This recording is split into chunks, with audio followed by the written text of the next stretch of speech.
Bonjour à tous, aujourd'hui je suis avec Alexis, Robert de Kima et moi-même François de Caporn. Et nous sommes ici pour vous parler d'un sujet très simple, c'est l'art de s'adresser à un fonds seed généraliste qu'est Kima versus un fonds spécialisé plutôt B2B, série A, série B, donc qui intervient après.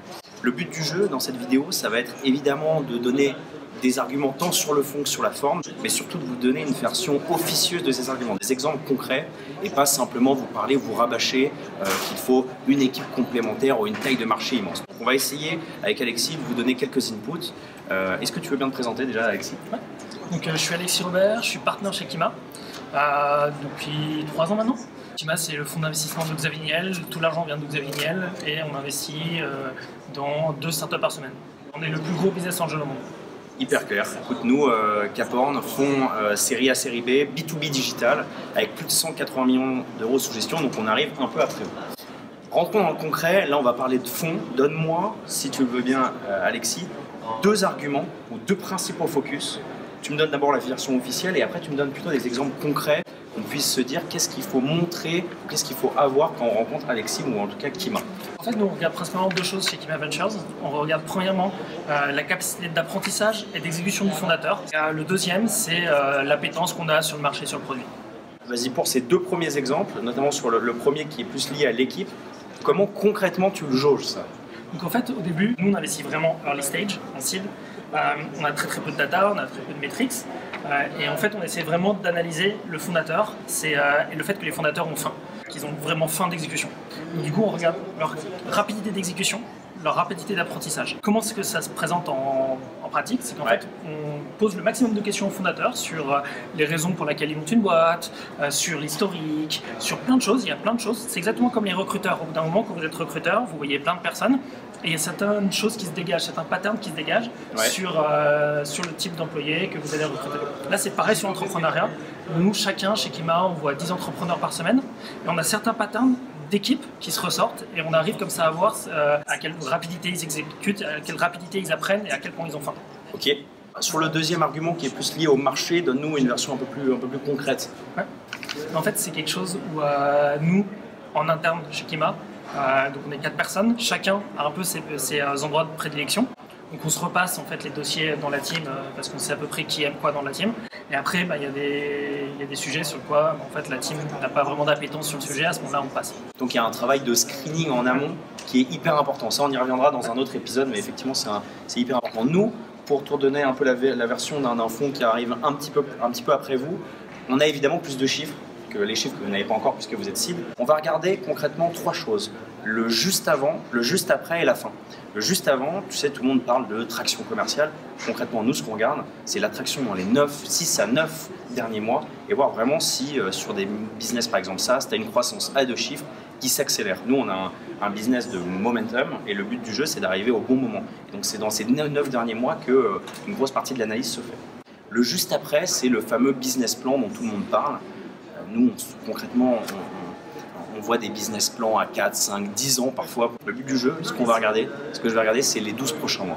Je vais savoir si les hypothèses des 12 prochains mois sont crédibles, sont cohérentes par rapport au pipe, et si vraiment on a une visibilité au moins sur la prochaine année. Et enfin, la dernière chose qu'on va regarder, c'est tout ce qui est potentiel de sortie. Ça, c'est notre métier. Comme tu le sais, c'est pareil pour toi, on est obligé de tabler sur des startups qui ont effectivement un gros marché, mais un potentiel de sortie. Et ça, on va essayer de l'envisager et de voir s'il y a déjà eu des acquéreurs sur ce marché ou s'il peut y en avoir. Après, il y a plein d'autres points, mais c'est les 3 principaux points que je vais regarder en plus de effectivement l'équipe et le fait que la startup rentre dans la thèse d'investissement. Je te propose qu'on termine sur des arguments peut-être de forme. Est-ce qu'il y a des sujets qui sont importants quand un entrepreneur vient pitcher? Parce que tu envoies combien? Tu envoies 10 par semaine, en tout cas vous faites 2 invests par semaine. Donne-moi 1 ou 2 tips d'un point de vue de la forme. Il y a un truc qui est clair, c'est qu'en fait il y a beaucoup de best practices dans ce domaine-là. C'est un peu fucked up, mais il y a des histoires de règles qu'il faut savoir, notamment sur comment est-ce qu'il fait un pitch. Et en fait tout ça c'est disponible en ligne, il y a énormément de données là-dessus. En fait nous on recommande vraiment aux fondateurs, quand on les rencontre juste avant qu'ils lèvent, de regarder un peu les vidéos qui sont en ligne, soit des vidéos de The Family, sur vraiment les best practices de l'investissement. Ouais. Et ensuite après, sur le pitch, on attend juste un pitch deck un peu bien fait, mais on a fait un pitch deck template qu'on trouve sur internet avec marqué pitch deck template Kima, mais en fait en vrai le pitch deck on le regarde pas vraiment. Donc après, quand on est avec le fondateur et qu'on discute avec lui, en fait, on regarde 2 slides puis on a une discussion un peu libre. Il y a plein de fonds d'investissement qui ont sur leur site internet la possibilité de pouvoir appliquer en ligne. Nous, on l'a enlevé. Pour une raison, c'est parce qu'en fait, il y a trop de gens dans la masse qui nous envoyaient des candidatures tout le temps. Un bon dossier était tellement noyé dans la masse qu'en fait, on les lisait pas et on les rejetait. Et d'ailleurs, moi je connais presque aucun fonds d'investissement qui, en France en tout cas, qui lit vraiment les dossiers qui sont envoyés en ligne. Donc nous, on a pris le parti inverse, on a enlevé ça. On peut toujours nous contacter par email, mais vous serez toujours noyé dans la masse. Donc du coup, c'est important que si jamais vous envoyez par email, les fondateurs sachent se différencier, sachent avoir une approche un peu originale pour pouvoir sortir du lot. Mais en fait, en vrai, le mieux, et ce qu'on recommande vraiment à tout le monde, c'est de passer par une introduction. En vrai, dans la sphère tech large, il y a forcément quelqu'un que vous connaissez, qui connaît Kima, qui est passé par Kima. Et puis en vrai, c'est un indicateur de si vous savez vendre. Le constat, il est le même chez nous et on en parlait. Si un entrepreneur n'est pas capable, justement, d'une certaine manière de targeter un membre de notre écosystème, celui de Kima ou celui de Kapand, qui est quand même relativement large, c'est que concrètement, d'un point de vue business, il ne sera peut-être pas capable de faire la même chose sur des clients. Donc, c'est vrai que chez nous, la recommandation, que ce soit un LPs, que ce soit un copain VC, il y a plein de sources, un incubateur, il y a plein de choses, c'est primordial. Et pour rebondir là-dessus, c'est une des choses qui rentre dans ce que je disais au début sur les patterns de capacité d'apprentissage et d'exécution. C'est une des choses qui rentre dedans. En conclusion, et là encore on en parlait tout à l'heure, il y a un langage VC à connaître, avec certaines best practices, tu en parlais tout à l'heure, tant sur le fond que sur la forme. Effectivement, ça demande pas mal de préparation. Malheureusement, même si jamais le monde de l'investissement, c'est un monde qui est proche de l'entrepreneuriat, en fait, en vrai, c'est 2 jobs qui sont asymétriques. On n'est pas du même côté. Nous, on voit que les entrepreneurs pendant 10 minutes, pendant 1 heure, alors que vous travaillez sur votre marché toute votre journée, vous connaissez tout par cœur. Un facteur temps aussi qui joue. Et le job de l'entrepreneur et le job de l'investisseur, en fait, même si c'est proche, ça se ressemble pas non plus vraiment. Et donc du coup, c'est pour ça qu'il y a un peu des règles à choisir pour pouvoir justement augmenter ses chances de conversion.